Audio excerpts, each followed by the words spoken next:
Bienvenue sur Géopolitis. C'est une monarchie absolue. Dans ce pays, le roi est à la fois chef d'État et chef du gouvernement, et quand le roi meurt, sa succession est immédiatement assurée par l'un de ses frères ou demi-frères.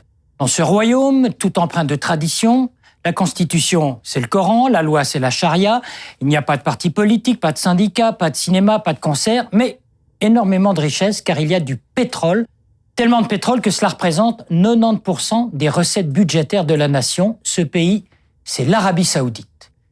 L'Arabie Saoudite s'est récemment imposée à la une de l'actualité en raison de la mort du roi Abdallah et de la désignation du prince Salman comme nouveau souverain wahhabite. Allié géopolitique indéfectible des États-Unis, défenseur du monde sunnite, ennemi farouche d'un Iran et d'un Irak majoritairement chiites, le royaume est actuellement face à un avenir incertain. Géopolitis examine les 3 menaces qui pèsent sur ce pays de 30 millions d'habitants, la menace djihadiste, la menace du chômage et du pétrole, aussi curieux que cela puisse paraître, et enfin la menace institutionnelle avec ce système dynastique et politique totalement figé. Mais d'abord, un constat. L'Arabie Saoudite est un immense chantier. C'est en Arabie, à Djeddah, au bord de la mer Rouge, que l'on est en train de construire la plus haute tour du monde, la Kingdom Tower, 1001 mètres. La première construction du monde a dépassé en hauteur 1 kilomètre. C'est à Riyad que l'on met au point un système de métro de 87 stations, 170 kilomètres de ligne. Un entrepreneur français, au vu de tous ces contrats, estime que l'Arabie Saoudite vit ses 30 glorieuses, à savoir des décennies de développement inouï, dans un pays qui possède des réserves financières immenses. On dit que ces réserves sont de l'ordre de 700 milliards de dollars, c'est-à-dire une somme supérieure au PIB de la nation. Et pourtant, l'Arabie Saoudite, 5e. Le royaume est immense, plus de 2 millions de kilomètres carrés, 4 fois la superficie de la France, près de 50 fois la Suisse. Ce royaume donc est soumis à des tensions externes et internes qui menacent ses fondements. Le système de succession est archaïque, on l'a dit. Il date évidemment du temps du fondateur de la dynastie, le roi Ibn Saoud. Le pays semble incapable de se réformer. Le royaume wahhabite d'ailleurs n'est plus la grande puissance régionale qu'il était face à un Iran de plus en plus omniprésent sur la scène mondiale. À cela s'ajoute la menace djihadiste, ces djihadistes venus du Yémen ou d'Irak. Et déjà, certains se posent la question, y aura-t-il, dans un proche futur, un printemps arabe en Arabie ?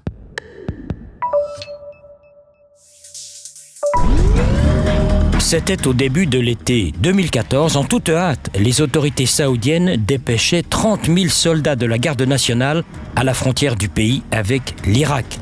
Et pour épauler l'armée nationale, le commandement faisait venir très discrètement plusieurs milliers de soldats égyptiens et pakistanais, dont des éléments des forces spéciales. La crainte, pour ne pas dire l'angoisse des Saoudiens, une incursion de djihadistes dans le royaume même, ce qui serait un formidable aveu de la faiblesse militaire et de la fragilité du régime d'Arabie Saoudite. Lequel régime sait pertinemment qu'une fraction non négligeable de ces sujets professe une certaine sympathie, pour ne pas dire plus, pour des mouvements tels que Daesh. Daesh qui, c'est un comble pour Riyad, se réclame du wahhabisme, cette version ultra rigoriste de l'islam qui est le fondement même du royaume fondé par le roi Saoud.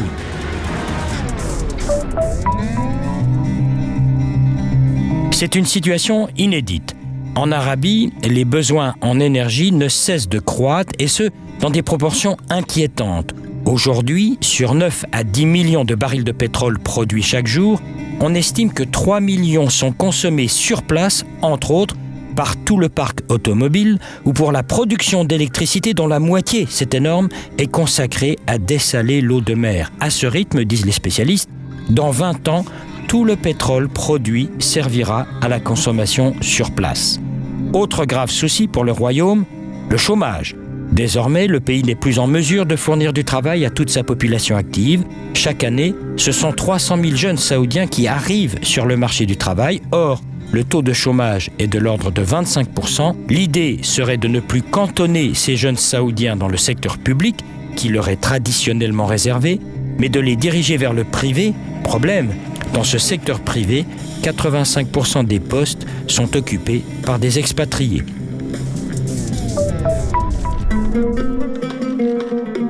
C'est une parfaite gérontocratie. Le roi Abdallah, âgé de 90 ans, est décédé le 23 janvier dernier. Son successeur, le roi Salman, lui, a 78 ans. En Arabie Saoudite, il faut le rappeler, le pouvoir, jusqu'ici en tout cas, ne s'est jamais transmis de père en fils.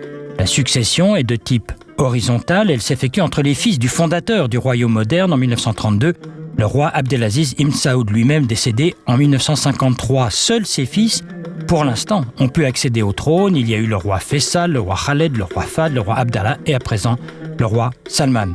Et c'est le roi Abdallah qui avait essayé de rationaliser le système. Il avait mis en place un conseil d'allégeance qui regroupe toutes les branches de la famille royale avec une consigne, que le trône revienne aux plus aptes des enfants ou petits-enfants du fondateur Abdelaziz.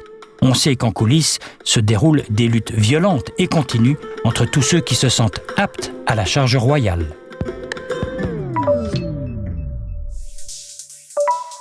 L'invité de Géopolitis, Nadia Bolen, qui est porte-parole de Amnesty International Suisse. On va partir d'un cas particulier en ce qui concerne cette Arabie Saoudite, parce que Amnesty a été très en pointe là-dessus. C'est la défense d'un blogueur, Raif Badawi. Pourquoi est-ce que vous êtes attaché à ce cas précis? C'est un blogueur qui doit être condamné, qui doit être fouetté parce qu'il a écrit tout simplement sur Internet. Qu'est-ce qui vous a motivé à prendre ce cas particulier? Bon, il est emblématique d'une situation générale en Arabie Saoudite qui vise à réprimer la liberté d'expression depuis le printemps arabe. Raif Badawi a été condamné, effectivement, comme vous le dites, parce qu'il a créé un forum en ligne dédié au débat public. Et pour ça, il est condamné à 10 ans de prison et à 1000 coups de fouet répartis sur 20 semaines. Il a déjà reçu les 50 premiers coups de fouet. Et puis, ces coups ont été suspendus pour des raisons médicales parce que ces plaies qu'il a maintenant, ces cicatrices ne se sont pas refermées suite au premier coup qu'il a reçu. Alors, il y a deux choses. Il y a le crime et le châtiment. On va parler du châtiment, cette manière de fouetter les gens. Mais le crime, comment les Saoudiens, ils disent, c'est un crime d'avoir un blog et de défendre la liberté, parce que tout ce qu'il voulait, c'était échanger, ce blogueur. Oui, alors tout à fait. Il y a Raif Badawi a été condamné suite à des chefs d'accusation complètement flous, comme manipulation. Non-soumission à l'autorité, je crois. Il y a non-allégeance au souverain, manipulation des foules contre l'autorité. Et puis ce genre de chefs d'accusation sont typiques de ceux qui sont utilisés contre des militants pacifiques qui ne font rien d'autre que d'exprimer librement leur opinion. Et ces chefs d'accusation ont aussi été introduits depuis 2014 dans une loi antiterroriste au terme de laquelle on condamne les militants pacifiques, on muselle des personnes qui ne font rien d'autre que demander pacifiquement des changements. Mais ce cas-là, le cas de Raif Badawi, il est connu. Donc c'est vrai que c'est plus facile, je veux dire, à en faire une figure de combat plutôt que tous ceux dont on ne connaît même pas le nom. Alors, Raif Badawi a été médiatisé, effectivement, il est connu, mais un nombre d'organisations des droits humains, comme Amnesty International ou des organisations des droits humains sur place, connaissent les noms d'autres prisonniers politiques. Il y en a d'autres qui sont également connus, comme par exemple des femmes avocates qui se sont engagées pour la défense de femmes qui ne peuvent pas conduire en Arabie Saoudite. L'Arabie Saoudite est le seul pays au monde où les femmes sont interdites de conduire. Eh bien, ces femmes-là ont également été condamnées au terme de la loi antiterroriste, selon des chefs d'accusation complètement flous. Donc Raif Badawi est vraiment emblématique de ce climat de répression des militants pacifiques. On parlait du délit, voire du crime, parlons du châtiment, ce mode effectivement de punition. Ça vous semble quoi? Barbare? C'est pour ça que vous menez le combat, parce que cette punition, elle est barbare, elle est d'un autre âge? Elle est complètement contraire au droit international qui prohibe les châtiments corporels. Et puis, elle est effectivement extrêmement douloureuse au niveau physique et psychologique. On peut utiliser le mot de barbare. Alors, je vais me faire l'avocat, non pas du diable, mais de l'Arabie Saoudite. L'Arabie Saoudite est une monarchie absolue. Qu'est-ce qu'une monarchie absolue peut avoir à recevoir de conseils d'une organisation comme la vôtre, comme Amnesty International? Alors, c'est pas le même registre, tout simplement. Amnesty International, c'est justement sa force, c'est très pragmatique et puis négocie des changements au pas à pas. Donc, on sait qu'il y a par exemple la peine de mort qui est appliquée aussi en Arabie Saoudite. On procède à des décapitations, le plus souvent. C'est le 4e pays au monde qui procède à des exécutions après la Chine, l'Iran et l'Irak. Mais on peut attendre. Et les États-Unis aussi, il faut pas l'oublier. Juste avant les États-Unis, ouais. Et il faut pas attendre d'un pays comme l'Arabie Saoudite qu'elle abolisse d'un coup la peine de mort, mais peut-être qu'elle peut respecter certains standards juridiques dans l'application de la peine de mort. Est-ce qu'il y a eu des améliorations? Est-ce que votre combat particulièrement sur l'Arabie Saoudite, a déjà porté ses fruits dans quelques domaines que ce soit? Le roi Salman parle maintenant d'une possible grâce de prisonniers politiques.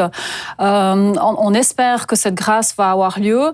Le problème, c'est que par le passé, il y a déjà eu ce type de grâce, mais c'est que le problème, c'est que les prisonniers sont approchés et puis ils doivent signer une décharge comme quoi ils s'excusent d'avoir fait des crimes, produit des crimes, alors qu'ils sont coupables de rien du tout, ils ont simplement exprimé leurs opinions. Et puis, ils doivent également signer une décharge selon laquelle ils s'engagent à ne plus poursuivre leurs activités.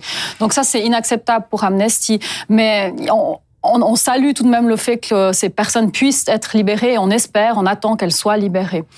Vous parliez tout à l'heure du sort des femmes. Alors, on parle toujours, effectivement, et vous l'avez fait, des femmes qui n'ont pas le droit de conduire pour X raisons en Arabie Saoudite. Mais dans le même temps, quand même, il y a un droit de vote qui est reconnu aux femmes pour certaines élections. Donc il y a quand même un petit progrès, quelque part. Oui, et puis elles ont été introduites dans le conseil de la Choura, oui, cet important conseil consultatif qui conseille le roi. Elles ont pu accéder à certains postes sur le marché du travail, notamment dans des cours, oui, mais de manière générale, les femmes demeurent largement discriminées. Elles sont complètement soumises et légalement soumises à la tutelle de l'homme depuis leur naissance. Dans les bâtiments publics, à la maison, dans les maisons, il y a souvent 2 entrées, une pour les femmes et une pour les hommes. Enfin, et puis si l'Arabie Saoudite avait vraiment voulu progresser dans le sens de l'égalité entre hommes et femmes, il aurait au moins supprimé cette interdiction grotesque de conduire, pour laquelle des femmes sont maintenant emprisonnées. Bon, mais est-ce que là, il ne s'agit pas d'appliquer des standards, je dirais, occidentaux à des pays comme l'Arabie Saoudite, qui, encore une fois, vivent à l'heure d'une monarchie absolue? Et qu'il n'y a pas un décalage entre ce que l'on souhaite et ce que eux souhaitent ou ce que eux vivent là-bas directement? Alors là, je crois que pour le coup, il n'y a pas du tout de décalage parce qu'il y a un niveau de vie qui autorise tout le monde à conduire et puis de facto, il y a des femmes qui conduisent. C'est une question de mentalité. C'est pas seulement une question de droit de l'homme, c'est ça que je veux dire. C'est une question de mentalité, mais je pense que la société, les mentalités de la société, elles sont beaucoup plus avancées que ce niveau de loi qui est complètement obsolète par rapport au stade où se trouve la société actuellement. D'ailleurs, ces femmes qui postent des photos d'elles sur Facebook, sur Twitter, sur les blogs, au volant de voitures, montrent bien où en est la société et puis que la mentalité est prête à évoluer. C'est sur ce mot qu'on va conclure cet entretien. Merci Nadia Belen. Je rappelle que vous êtes porte-parole de Amnesty International Suisse. Merci de nous avoir parlé de l'Arabie Saoudite. Merci à vous. On dit volontiers que l'Arabie Saoudite est un pays fermé sur le plan intérieur. Ce n'est pas faux. L'Arabie est l'un des rares pays au monde qui ne délivre aucun visa de tourisme. Seuls les pèlerins ou les hommes d'affaires dûment chaperonnés sont autorisés à visiter le royaume. L'argument des Saoudiens consiste à dire « nous ne sommes pas fermés puisque nous nous ouvrons largement au monde extérieur ».